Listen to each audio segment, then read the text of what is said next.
Es verdad de fe que con las obras hechas en gracia podemos merecer el cielo, el aumento de la gracia y el aumento de gloria en conformidad con las promesas hechas por Jesús.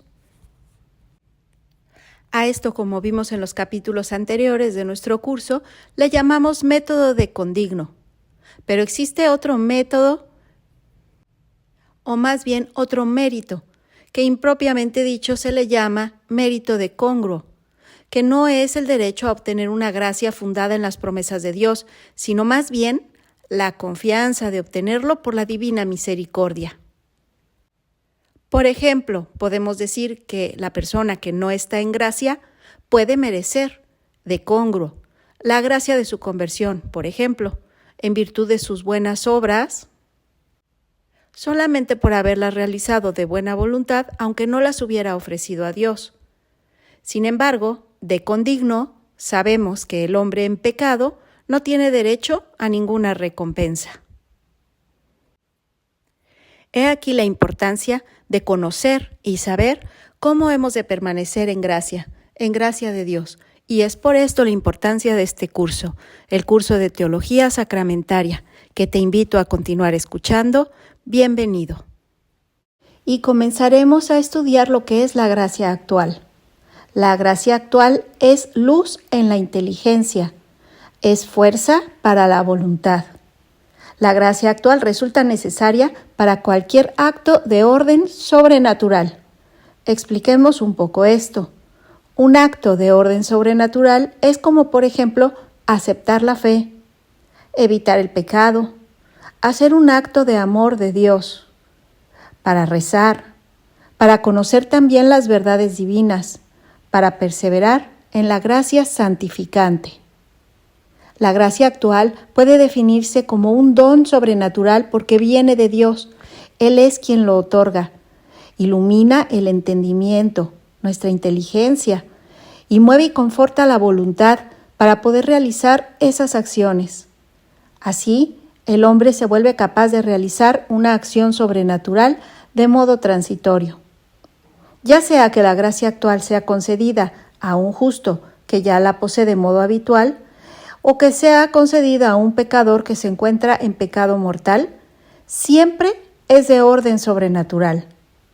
Tiene por objeto las obras de salvación. Impulsa al justo a perseverar en el bien, a crecer en la virtud, y al pecador lo mueve para arrepentirse, para que vuelva al camino de Dios. Esa es la gracia actual. Por esto, por la gracia actual sabemos que el hombre que llega a realizar estos actos sobrenaturales, como los que hemos mencionado antes, como por ejemplo, aceptar la fe, evitar el pecado, hacer un acto de amor a Dios, rezar, conocer todas las verdades divinas, todos estos actos que vienen en el orden sobrenatural, se le permiten al hombre y son acompañados por la gracia de continuo, es decir, estamos como arropados por la gracia cuando en ella estamos y siempre se depende de ella. Se han hecho muchas clasificaciones del modo en que la gracia actúa en las personas. Por eso, por ejemplo, en este tipo de gracia que actúa durante toda la vida de una persona que no tiene pecado mortal, se le llama también gracia antecedente y gracia consecuente. Es decir, la gracia antecedente porque ya la tiene debido a su estado de gracia, y la gracia consecuente es todas esas gracias que se le van dando por el motivo de permanecer en gracia. Hablando también, por ejemplo, de la potencia en cómo actúa la gracia, distinguiremos a dos: la gracia iluminativa del entendimiento y la gracia motora de la voluntad. En la iluminativa del entendimiento, esta gracia se concede para hacer un acto de fe sobrenatural, y la gracia motora de la voluntad es un sentimiento de amor hacia Dios. Y por esto le llamamos potencia, porque mueven el entendimiento y la voluntad, el entendimiento hacia las cosas divinas y la voluntad hacia el amor a Dios. Pero también está el punto de vista de los efectos de la gracia. En ella también se divide en dos: la gracia suficiente y la gracia eficaz. La gracia suficiente da al hombre la posibilidad de hacer un acto sobrenatural, pero no produce su efecto por la resistencia del sujeto. La gracia eficaz es la que siempre produce efecto. Expliquemos esto con las mismas palabras de Jesucristo, porque la gracia es absolutamente necesaria para que podamos hacer actos de orden sobrenatural. En Juan 15:5, Jesús dijo: sin mí nada pueden hacer. Y por supuesto se refiere a nada en el orden sobrenatural. También, por ejemplo, en la primera de Corintios 12:3, nos advierte San Pablo: nadie puede decir Jesús, Señor, sino en el Espíritu Santo. Ninguno puede venir a mí si mi Padre Celestial no lo llama. Juan 6:44.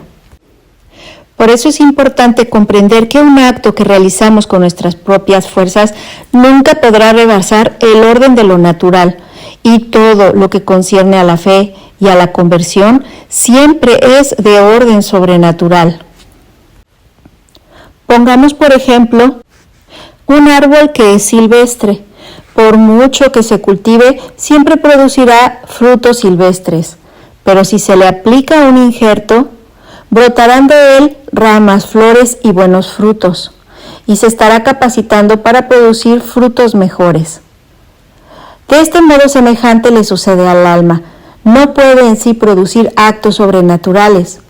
Necesita de un injerto divino que haga que se obre por medio de él encima de su naturaleza. Y este divino injerto es precisamente la gracia. Dios es el autor. Y esta gracia ayudará al hombre a perseverar en el estado de gracia santificante, es decir, tratando de evitar todos los pecados mortales. Pero hemos de recordar que, habiendo quedado dañada la naturaleza humana como consecuencia del pecado original, le es imposible al hombre resistir largo tiempo si no está sostenido constantemente por esa ayuda especial de Dios, y esta se da a través de las gracias actuales. Como ya dijimos, podemos hacer obras buenas, pero no tendrán carácter sobrenatural. Pero estas obras buenas, hechas de modo sobrenatural porque se encuentre la persona en estado de gracia, ayudará porque la virtud de Cristo le antecede, le acompaña y le sigue a esas buenas obras que ya están siendo ofrecidas por la persona. Pero sin esta gracia no pueden ser gratas a Dios. La debilidad de la naturaleza humana a veces sucede también que tiene pecados veniales, todo esto causado por el pecado original. El hombre no puede evitar absolutamente todos los pecados veniales durante su vida, tomados colectivamente, pero sí puede evitarlos, tratar uno a uno. Para esto precisa de la gracia actual. Y este problema solamente no lo ha tenido la Santísima Virgen María, por su maternidad divina, que Dios le ha concedido por los méritos de su Hijo Jesucristo de manera anticipada, para que ella no tuviera estos pecados, ni siquiera los veniales. La gracia actual también nos ayuda, y es dogma de fe saberlo, para conseguir la perseverancia final. Es dogma de fe, además de necesitarse gracias actuales para evitar los pecados mortales, se necesita una gracia específica de Dios para morir en el estado de gracia. Es un don especial, el más grande de todos, el poder morir en estado de gracia.